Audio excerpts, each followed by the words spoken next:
Scarlett, a podcast about Scarlett Johansson and her wearing a pearl earring.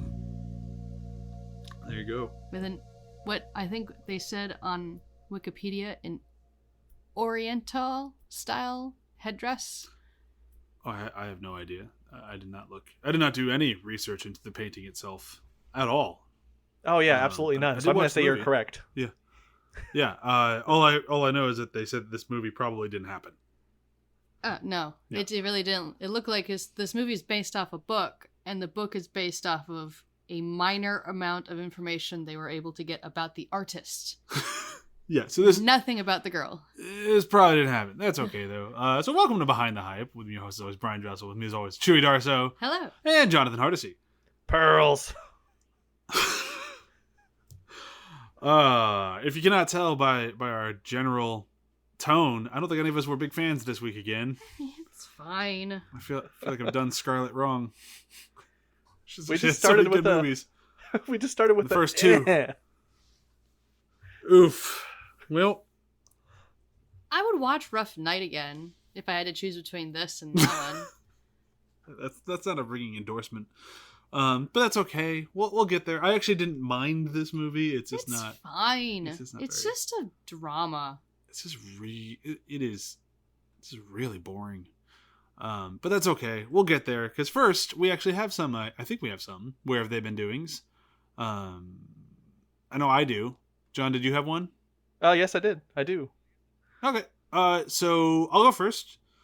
Corin has had his rather strict, very limited TV time of day rule pretty much thrown out the fucking window. Yeah. Pandemic. Yeah, because it's really hard to be a parent right now. And we've let him start watching movies, kind of. He hasn't really gotten all the way through Cats yet. No, he hasn't. But he's watched Sing a shitload. Yeah, he really likes Sing. That means that we've watched Sing a shitload. Mm-hmm. And Scarlett Johansson is in it. And she's actually really good. Like, she doesn't really... she's not like a scene stealer, I would say, in really anything but like her own moments. She's a teenager. Yeah, but she just kind of plays like a punky teenager, and she's got a really good voice. They amp it up a lot, and they make her sound great, and it's a fun movie. If you've never seen it, I really, really enjoyed it. It's probably one of my favorite Illumination movies. I used to tell Sam that all the time, and she's like, I just don't get why that one's your favorite. I'm like, I don't know. Yeah, I just like it. It's a good movie. A lot of fun. Yeah. It's pretty good. good. To be fair, I've only seen Minions and... We saw Despicable Me 2 in theaters. Yeah, I saw that. I haven't seen Secret Life of Pets. Or... Yeah. What are the other ones? Grinch, Lorax. Nope. I think that's all. I don't know. Yeah. That's why I like this one so much. Yeah. Yeah, no, I like it. It's the one you've seen. Yep. John, what did you watch? Well, I watched an exciting film from Michael Bay called The Island. I fucking love that movie. Which was... It's so orange and so blue. It's so orange, yeah, it's so blue, and it is so fun. Because I only saw it the first time, like, when it came out, 2005. And I'd forgotten everything about it. So I was like, okay, let's just see, how bad could it be? I mean, there's some lesser Michael Bay, and I'm hoping it's not that. No, this is really good. Really entertaining Michael Bay. Really entertaining action. This was the movie that got that famous Michael Bay story of like, you just write the scripts. When it comes to an action scene, just write action. I'll take care of that. And he was fucking right. The action in that movie is amazing. Like they clearly establish hover trains. And yet they're in a chase on the highway with train wheels flying at them. Like, where the fuck are those for? The trains hover. What is going on? Well, they're getting rid of all the train wheels. That's what. I guess, yeah. They just forgot to tell us that the hover trains are brand fucking new. Impending doom. Oh, God. I love that movie. I was so jealous when you said that was the one you're going to watch. Because I'm like, I was going to watch it. I own it. Yeah, no, it was exciting. And then just seeing... I'd forgotten the whole, like, clone thing. So seeing Ewan McGregor play against himself was really fun. And just... The whole conceit was fun. Well, I mean, I should have clarified that it was Scarlett Johansson that was in The Island as well, and she was also fun. But yeah, tie it back into our whole month. I mean, the weird thing is that like she's good in the movie, but like the movie, like it's not trying to do anyone any favors but Michael Bay in action sequences. It's a great fucking movie. Right. No, his action scenes are the star of that movie. Everyone else is just icing on the cake. Yeah. Really always just kind of makes me want to rewatch Logan the Run, which is kind of weird. That makes sense. But you could say it's a remake. But it's not. Like it's kind of like conceptually there's a little bit of stuff there, but yeah.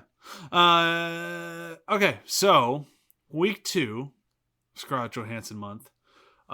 This was me going, I want to do a period drama. And I'm not a huge period drama guy, just cards on the table. I enjoy them from time to time. Some are better than others. But usually if I see them, I'm like, maybe not. Yeah, I'll watch one if it's assigned for a podcast. Dramas. Yeah, I don't know. I like them. I don't. Whatever. The only time I'm not into period dramas or whatnot is more so when they're period. We're gonna make you criers. See, I like the period dramas like what was the fuck? We just did an episode on it that long ago. The one with Rachel Weisz and Oh, The Favorite? Yeah, The Favorite. Like I like that. Like Well, that was good. I like A Knight's Tale. It's kind of a So you like period things that are iffy on the periodness. Yeah, the more concerned you are with being accurate, the less concerned I am with your movie. Well, that's not always. I like The King on Netflix. That was really good. Fucking nobody saw it, which is kind of a bummer. It's a good movie. So yeah, doesn't matter. This one was kind of in the scope of not really for me.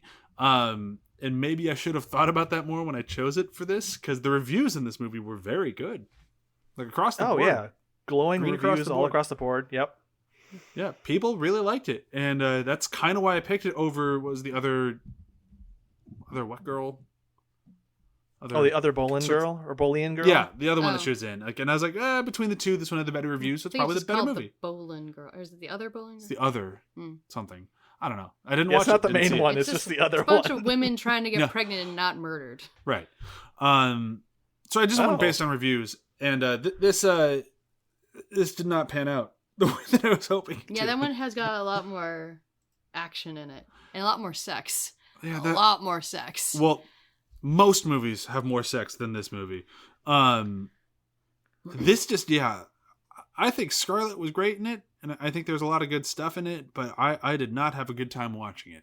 We're talking about the girl with the pearl earring, a girl with the pearl earring, girl with a pearl earring. I never get it right. Everyone knows one of those was right? Guaranteed you're going to get it wrong in the search results. Yeah, every fucking time. But that's the one we decided to do, whoops. It's fine.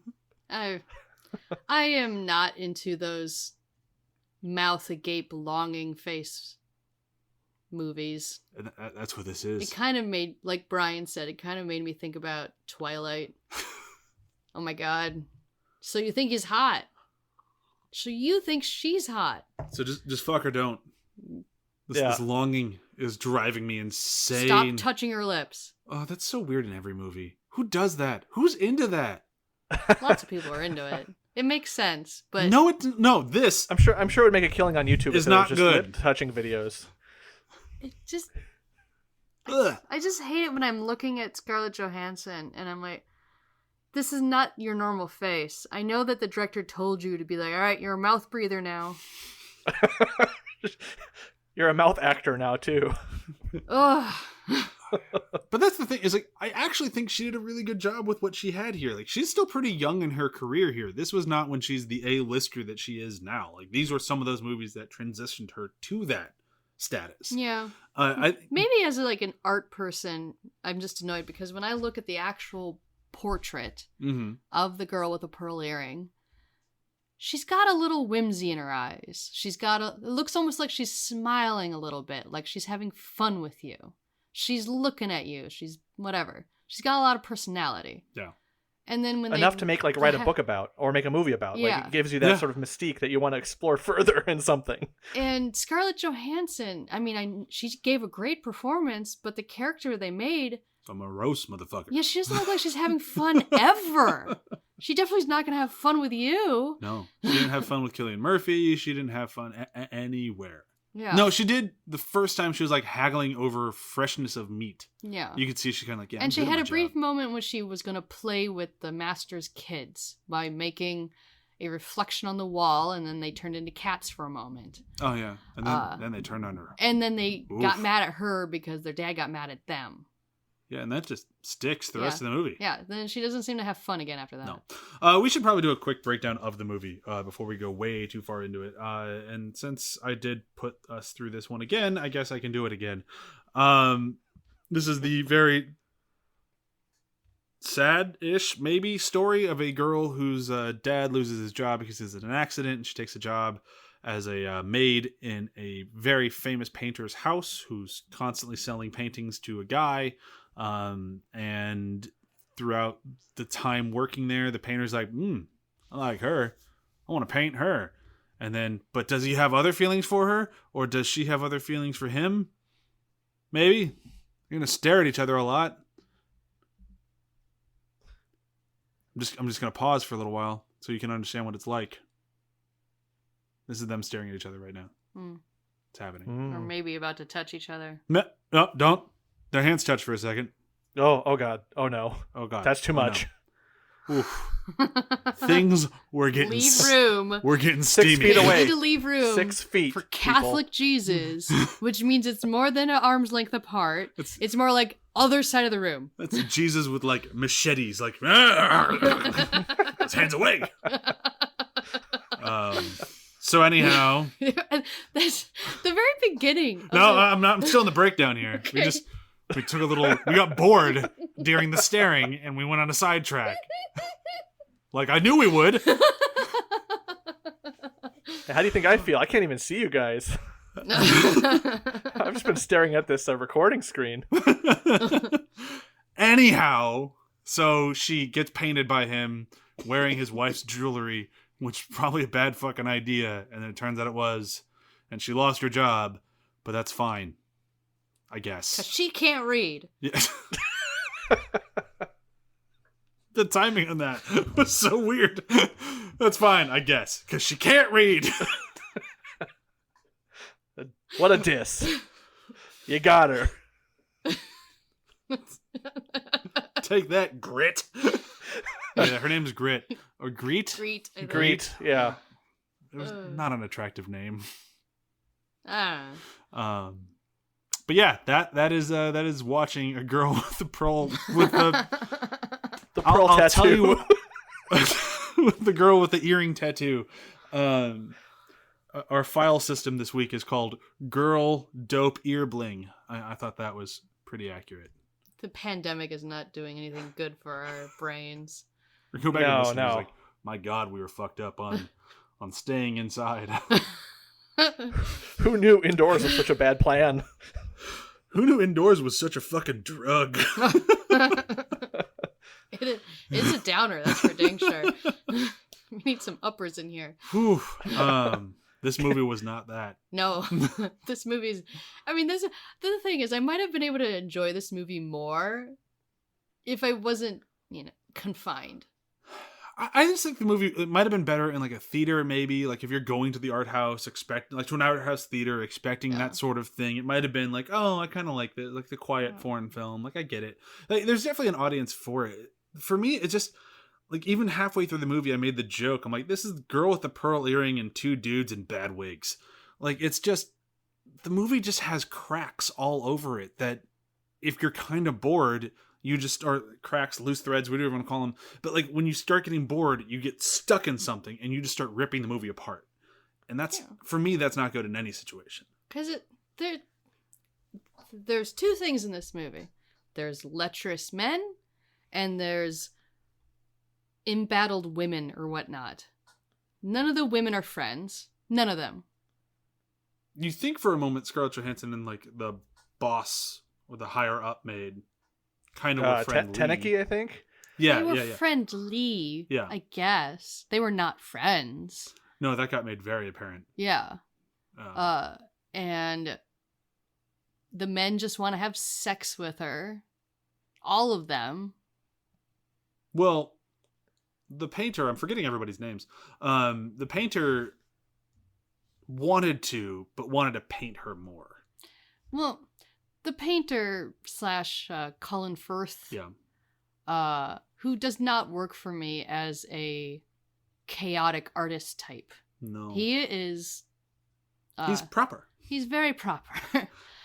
He works for me as a proper man. Yeah, a gentleman. Very much Mr. Tells Darcy. Elizabeth that she's just terrible for him, but he can't help but have feelings.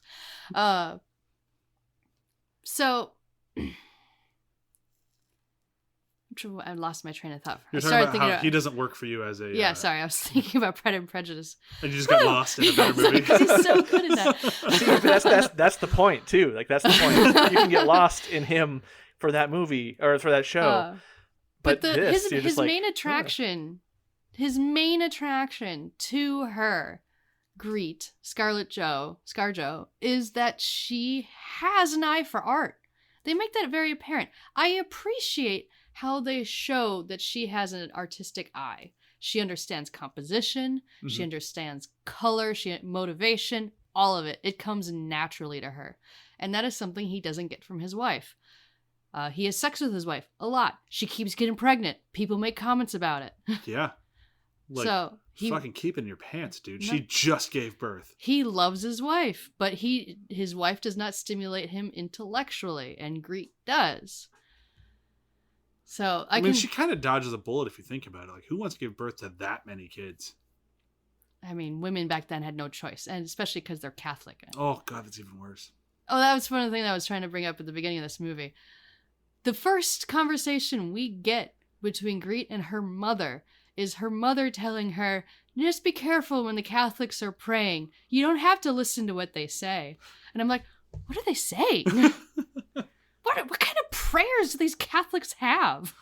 They're vulgar. I'm just like, whoa. That's how the movie starts for me.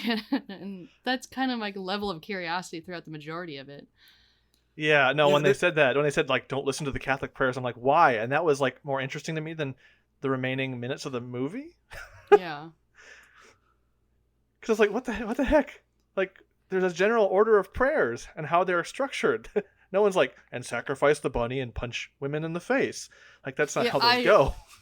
Yeah. I mean, I'd be surprised and aghast if I heard a Catholic praying that, but also intrigued. Yeah. I'd be like, that's just what we do. It's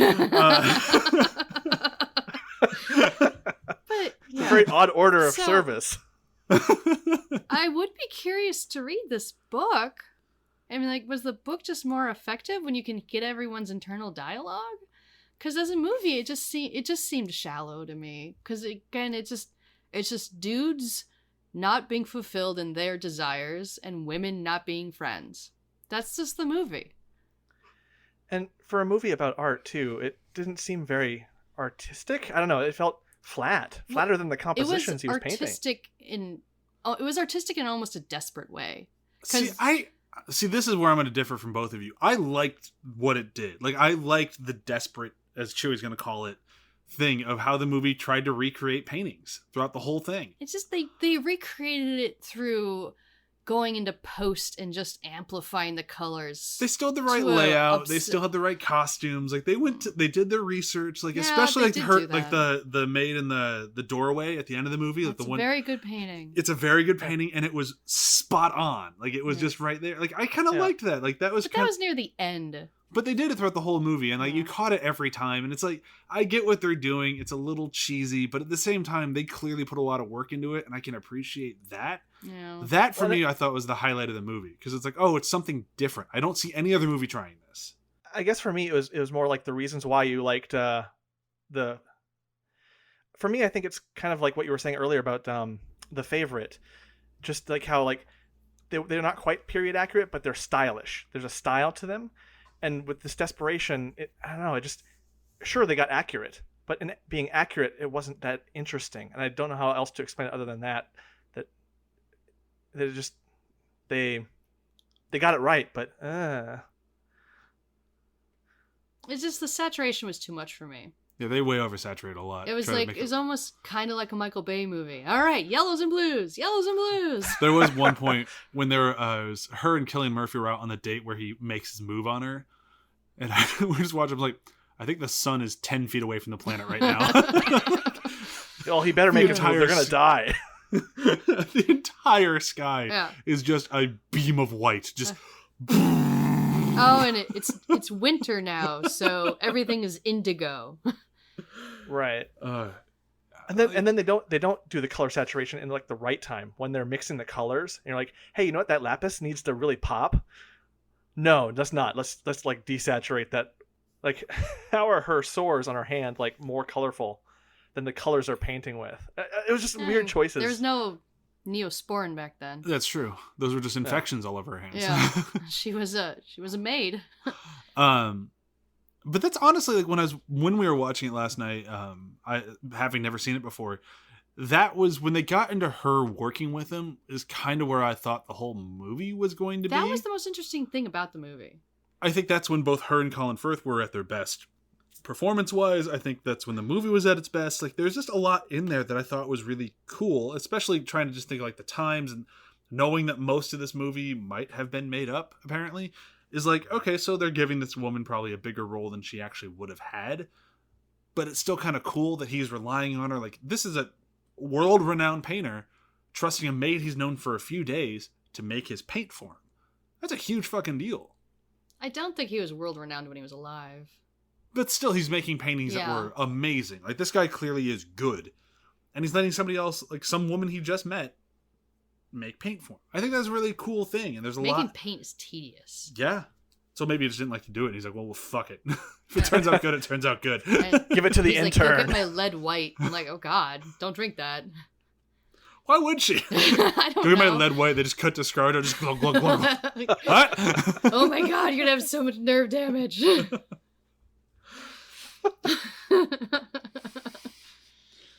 But I really enjoyed the relationship, and I thought it was well done on both sides of it. I just wish there was more to it, like trying to be so period accurate and trying to keep these characters so reserved and proper. Just shut down story. Yeah. Yeah. I mean, it was just kind of a shame. Felt like that. It felt like that whole section went by really fast, and it's just because it was engrossing. Like, it was good. I was like interested in their relationship up in the attic doing the art. And then the rest of it just like seemed to drag forever. It was like this weird accordion thing where like the beginning and the end were just like drawn out, and this middle section just felt like 10 minutes max. Yeah, it was really like, I feel like the good reviews and all of it came from the two of them together in those little moments. Like, people who really enjoyed this movie, I have to think that's kind of what they attached to. I mean, I could be wrong. I think I would say my favorite moment between them was when she's looking at the camera obscura. Oh, yeah. And she's like, how did you get in there? Like, it's a picture. It's not actually in there. That was cute. See, my favorite moment between them, this is kind of sappy, but my favorite moment between them he wasn't even in the scene. And it's just when she looks at his painting, she looks at the chair. We gotta get rid of that chair. And she moves the chair. Yeah. I loved that. I'm like, ah. I mean, that's a great way of showing, not telling, how much of an eye for art she has. And the fact that he changes it, how much he trusts her eye. Yeah. Like, yeah, that was really cool. They did some really cool stuff unspoken. And I thought, like, that's where I'm like, I can't say I hated the movie. Like, it just wasn't that much fun, and I never want to watch it again. Fine. Yeah. But, like, the things that I think it does well, granted, we disagree on what some of those are, but that's what made me go from, like, I kind of regret spending an entire night watching this. So, like, I really enjoyed it enough, I guess. Like, it's just, ugh. Meh. I enjoyed it enough. But I just need a little more action for my movies right now. Like, if I had a chaotic day where I was running around a lot, maybe this type of movie would be more my thing at the moment. But instead, I'm like, I'm gonna go watch Romancing the Stone. And I haven't gotten through it yet. Or all the vacation movies that we've been watching. Yeah. So the one person we haven't really talked much about, or two of the people we haven't really talked much about that I wanted to, even though it's ScarJo month and we didn't really have a ton to say, it's Tom Wilkinson and Essie Davis. Well, Tom Wilkinson was just a lecherous dude. He was. But it kind of felt, and tell me what you think. I kind of felt like every time he showed up, he was almost in a different movie. He kind of was. Like, you were right. He did yeah. the scenery. Yeah, he just chooses scenery so hard. It's just like, what is happening here? Especially like in his threatening scene with her towards the end of the movie. It's like, what the fuck? It reminded me... This movie reminded me of things several times, and I don't know if it was made before or after. But did you see Memoirs of a Geisha? I never did. I'm not a huge Rob Marshall guy. There's a scene when she's kind of having her virginity sold, which is kind of something that's happening in this movie too. And there's a general, and he wants to see what he's paying for, if he's going to bid on it. So he pins her in a room and just rips her clothes off in Memoirs of the Geisha. So that's kind of how that scene felt to me in this one too. Where he's just like, I'm having you painted, but I can't wait. I need to know. You are unplucked. Blah, blah, blah. And he starts ripping her clothes off. It was a really gross scene. It's a gross thing to happen to women. And it's happened to women in life and in movies quite often. That's unfortunately true. And there's the moment when the daughter steals a thing from mom's to frame Scarlett Johansson's Breet. And she looks at the artist and goes, help me. And then he goes through a rampage of all the stuff in the whole house to try to find the comb to prove that she's not the one that stole it. And he finds it and da-da-da-da-da. And I swear I've seen that in another movie, almost verbatim, where a woman is looking at a dude going, help me, and then he goes berserk trying to do something. I don't remember what it was. It'll probably come to me later. Fifth Element. No. It does happen in there. No. Help but me. she's physically hurt in that. I'm thinking of a woman who's in one of those places where she can't do anything. She's stuck in the back of a cab. It's different. No, Fuck up a whole bunch in New York. And to be fair, she doesn't say help me. She's batting on the she says please plexi, help. and she's Please help.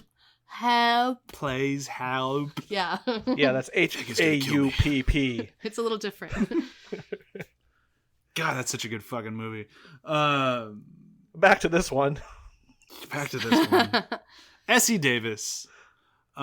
She's great. She is great. She's probably God, if we got her in a movie with Julianne Moore, it'd be a cry off. Who can cry better? I don't know. But Get your freckles and your red hair out of here. But the thing for is, a character that is like kind of a thankless character that she has to play, like she was kind of electrifying in her just kind of chaoticness in this movie, just her emotion, and I don't know, like I really liked her in this movie, Essie Davis. I thought Colin Firth and Scarlett Johansson were both great in the movie. I thought she was the best person in it. I thought Essie Davis was great. I thought she played the jealous woman very well. I liked how angry she was. Like, I thought she played it like, no, I'm angry and I have every fucking right to be. Like, what the fuck? Why? Like, when she said, why don't you paint me? It's like, ugh. What? Don't ask that question. You don't want that answer. You know you don't want that answer. No. You know what the answer It's is, like too. she's, It's again, just like, Yeah. She's, and again, a character I've seen a bunch of times. The girl who can't get any respect because her mom still runs the show and her husband's famous for something and sees more joy in other people than he does in her. And yeah, I mean, she's desperate. She's not even jealous because she wants to be jealous. She's jealous because she knows if she loses his interest, then she's going to be dead. Yeah. It's a terrible place to be in. It's one of the reasons why I'm, when I was younger, and I'm like, oh my gosh, I wish I could live in the Victorian age and wear corsets every day. And now I'm an adult and go, no, I would constantly have a yeast infection and no one would give me any respect. It's very true. yeah, accurate. Living in period things would be terrible. Women's lives were awful back then. Yeah, everybody's like, I wish I could be a pirate. No, you fucking don't. You'd still have a yeast infection, but at least you might get some respect. Right, a little bit. Good of a pirate you are. Oy, what haven't we talked about in this? Is there anything that we've totally missed? Like, I'm sure there's something. We didn't really talk that much about Scarlett other than saying that she was good in it. I thought she did a very good job. She did a good job. Their makeup on her was brutal. It made it look like she'd have eyebrows depending on the lighting. It's just Oh, one yeah, of there those were a couple things where you're scenes, yeah. leaning into one of the fetishizations of being young and a virgin, Yeah. where you look like a porcelain doll. Yeah. Which she had that done to her a few times. Yeah, it's just a thing. Yeah. But she was great. Like, I thought she did a good job. I liked her far more in this than I did in Rough Night, and I thought she was fine in Rough Night, but I thought she did a really good job in this. I'm very, very far more excited for where we're going next week. But yeah, it's not bad. Not my favorite, but I don't really have anything else to say about it. Yeah. Yeah, and we can make the a passing painting's more mention interesting than this movie, but I think everyone knows that. Yeah. I will say this. I did like the way they revealed the painting. Like Oh, yeah. how they just never really fully showed it until the very end. I'm like, oh, that was really well done. It's a really good painting. It is. It is Yeah. really. It is considered the most beautiful painting in the Netherlands. Oh, I didn't know that. Yeah. Yeah. I thought that whole thing was well done. There's a lot of cool things in this movie. I don't think the whole thing is worth it. It's probably why Yeah. when you mention this movie to people, a lot of people don't even remember that it was made. Yeah. Oh well. We gave it a shot. Yeah. So let's move into favorite moments. After that rousing review, I guess I can go first. It's a really cheesy scene, but I still kind of liked it. Like, it's like way too cheesy. But it's the moment when he has her look out the window and start saying what color things are, and she's just like, blue. And he's like, well, fuck her then. And then she's like, no, wait, I see purple and white and blue and green. And he just has this look like, oh yeah. And it's like, I really like And I that. see a lion, and it's saying Mufasa. You need to. Like I said, it's a super cheesy scene, but like, I was into it. I dug it. Yeah, no, like it's a fun scene, and it really brightens the movie itself. Yeah. Especially if they're all talking in your heads how they talk in mine. Oh yeah. She knows her colors. Color She theory. can't read, woo. but she sees colors. She knows her. She's light gonna bring theory. balance to the force of color. My script would have been very different for this movie. I said my favorite, which was the photo obscura. Yeah. I think that I keep feeling like it's not photo obscura. I feel like it's something else. I don't know. Picture No, obscura. he said a camera obscura. Camera I think. obscura. It's just camera obscure, I think. Yeah. Yeah. I like that scene. It's a good scene. Yeah. Never even really dawned. Like, I like that they actually took the time with it too. Like, how did it get in there? Well, this thing here, it's called a lens. Oh, what? And it's like, oh, I guess that makes sense. Yeah, Like, they why didn't would know. she know what a lens No is? idea. Yeah. It was kind of a cool And scene. and just to clarify, when the wife yells, "She can't even read," I'm like, that's not fair. That's class issues. That's just grasping at straws too. She can't even read. She can procreate. That's what all I care about. And she stares at me just so. She looks over her shoulder at She me. could read if you taught her to read. That'd be such a great. She can't even read, and ScarJo's in the corner. Fuck you, I can learn. Just totally out of character. The one line in the whole movie that's totally modern.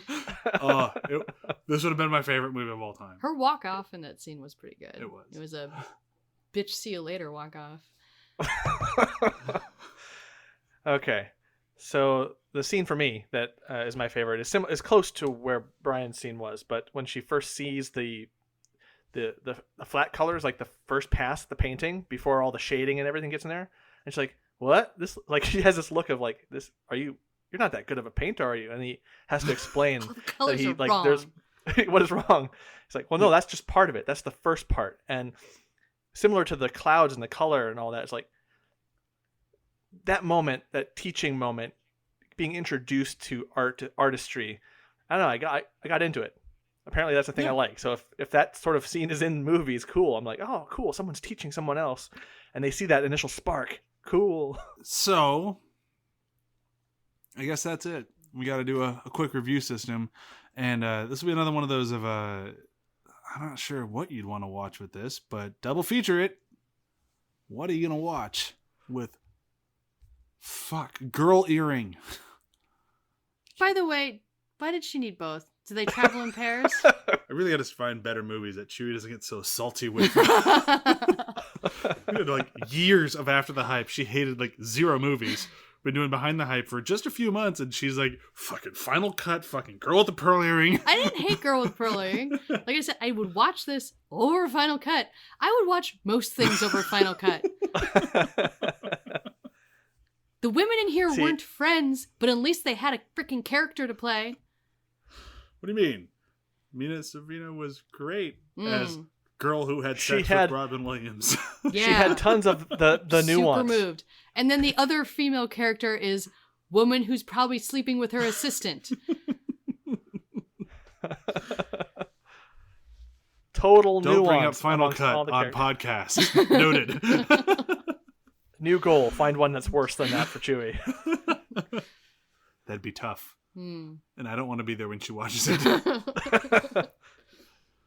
Be like me with Neon Demon just pacing around the room like, what the fuck is this? I like Neon Demon more than I like. I hate that movie. Anyhow, double features. Girl with the Pearl Earring and... Well, I'm not sure what would work best, but I can tell you what I did after watching that movie. Oh. Is I went and watched Cabin in the Woods right after. It's a bit different. Very different. Cards on the table. Night and I was day going different. the exact same direction. Like, I'm going Girl with the Pearl Earring and then Death to Smoochie. In that order. Nice. Perfect. That's a smoochie? That's the one. Why? Because I'm trying to think of the polar opposite of Girl with the Pearl Earring, and I landed at Death to Smoochie. Classic. Yeah, I think having It's a cock and balls! having cinematic whiplash with a double feature like this is perfect in my mind. Yeah. Trying to think of a movie. There's so many.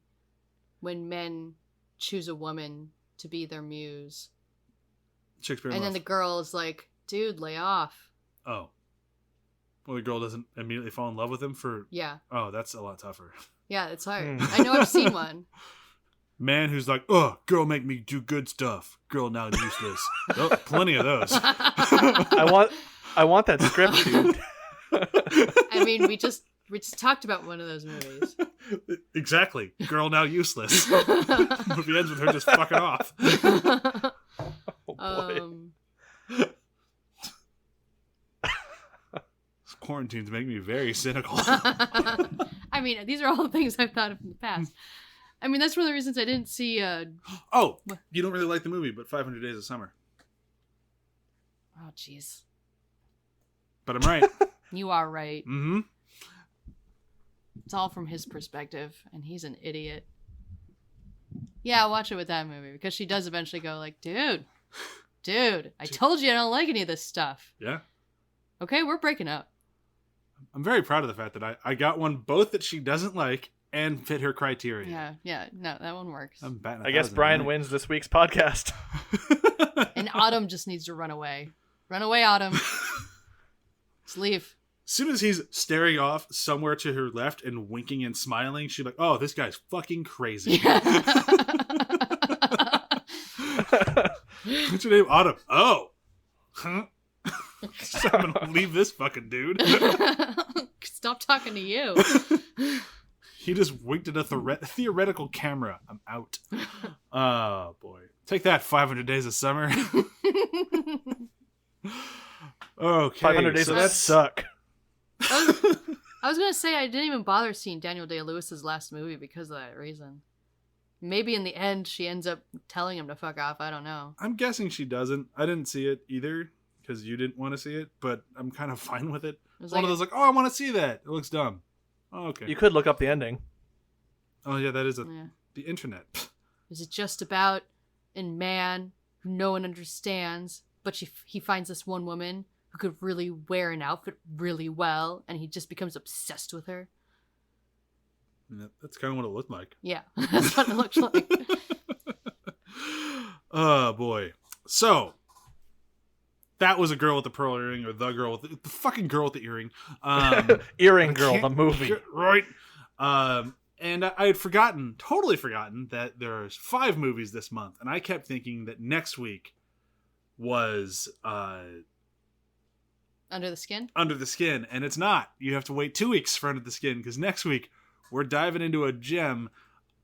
I feel really bad that we're being picked all these horrible Scarlett Johansson movies, because it's supposed to be celebrating her, but we're doing Lucy. People loved Lucy. I've never seen Lucy. I was very much in the minority, and I think I went into it with a real bad attitude. So I'm going to flip that around, and I'm going to try to enjoy it this time. I know the ending is stupid sci-fi. I know that going in, and now everyone else does. I'm not going to say what happens, but it's real dumb. But now that I know that, I should be able to enjoy the movie more. Because I do remember thinking the whole time of, she should be a bigger action star. She's fucking badass in this movie. So there's a lot more ScarJo to talk about, I think, from here on out. The trailer just makes it look like Luc Besson went, you know what if I took Love from Nikita and merged it with The Fifth Element? I'm going to make that movie. And throw in a whole bunch of computer shit. And then you're good. Yeah. I've never seen it. I mean, Luc Besson... Some great sci-fi salad. Hey, ScarJo did an amazing thing where she made a movie with him and she didn't marry him. Yeah, good for her. Yeah. That's not easy to do. I think it's in your contract. Why is a priest here while we're signing this? Because you're a young, pretty woman. Put this ring and on. I'm Luc Besson. I'm Luc Besson. You're fucking hot. We're making this work. I haven't actually checked that reference. I just know that he married Mila for like a hot second after Fifth Element. Good enough for a joke. And if you're really mad right now and some crazy Luc Besson fan, it was just a joke. It was just a joke. I mean, he's no... James Cameron. But James Cameron is the greatest pioneer. And he stopped after Titanic. I think he's still married to her. I think he is. Yeah. No C2D. It's the third one. Who's that? It's him, James Cameron. Fuck, I'm going insane. We are. Cabin fever, yo. And toddlers who don't nap. Oh, boy. So thank you, everyone, for listening. Be sure to tune in next week when we discuss Lucy. Be sure to check out athpod.com for all of the wonderful things that are still somehow happening on ATH, where we're doing Corona cartoons, Samwise, this show, Damage Boost, and that one that John will talk about. Yeah, Demon Days, the D&D podcast with demons in it. Ooh. Yeah. And then Superstore is done, I think. Maybe. Look into the person who works on Superstore. Oh, yes, Superstore. Is it done? What was the last episode that aired? I don't know. Sorry, I was looking up Luc Besson's wives. He's had 4 wives. I was going to try to cut around it. Now I'm definitely not. Yeah. We lost her at his wives. Wait, he divorced his first wife in 91 and got married in 92. And then he got divorced his other wife in 97 and got married in 97 to Mila. Whoa, Luke. Slow down. Then he married his other wife in 2004. I don't know if she was in one of his movies or not. Oh, good for you, buddy. This is so off topic for everything. Superstore. Superstore's great. Keep watching Superstore. Season 6 will be coming at you. I feel like if your PR department were to listen to our podcast, it might just stop. Please stop promoting our show. I don't know if I'm supposed to. Oh, boy. Well, thanks everyone for listening. Be sure to tune in next week. Lucy. I will go in with a far better attitude than I left with. I like Luc Besson. I love Luc Besson. I love Scarlett Johansson. It's gonna be a good time. Yeah. So it'll be perfect. How could it not be? Bye. Bye. Bye.